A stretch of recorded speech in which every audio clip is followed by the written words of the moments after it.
সন্ধ্যার পর মেয়েদের ওরকম সেফটি নেই বের হলে, দেশের জন্য দেশকে ভালোবেসে তার সবটা উজাড় করে দিবে। হঠাৎ করে এই পরিবর্তনটা একটু বেমানান। আমি এবারে নির্বাচনের প্রথম ভোটার, আর আমি এইবারের নির্বাচনটা নিয়ে খুবই আশাবাদী।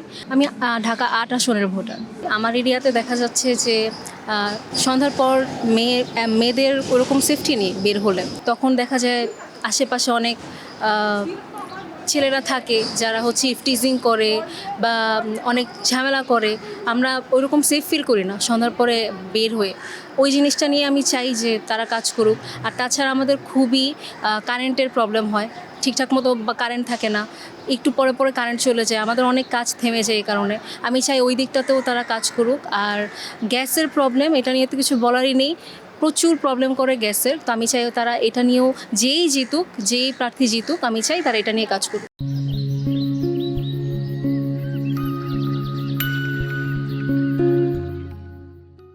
আগামীর বাংলাদেশে তরুণদের যে ভূমিকা, সেটা আপনি কেমনটা দেখছেন? অলরেডি দেখিয়ে ফেলেছে 24-এ, বন্দুকের সামনে একদম বুক পেতে দাঁড়িয়ে গিয়েছিল।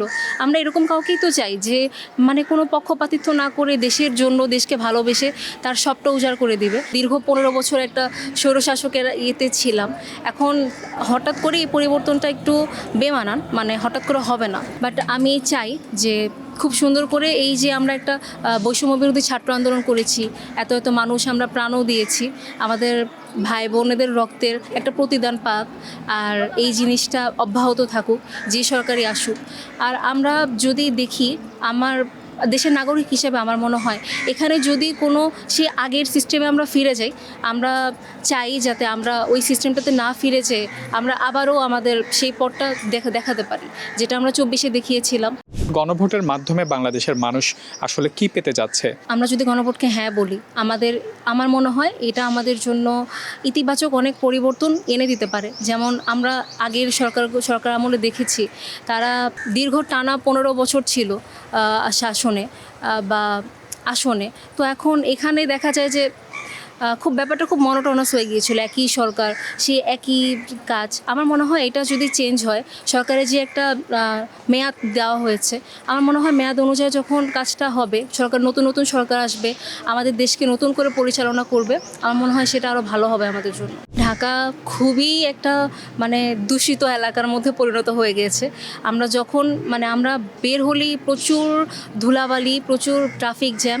আমার কাছে মনে হয় আমাদের যে রাস্তাঘাটের যে অনেক জায়গায় আছে খুব প্রবলেম, রাস্তা ভাঙা, তার কারণে অনেক জায়গায় অ্যাক্সিডেন্ট হয়ে গিয়েছে।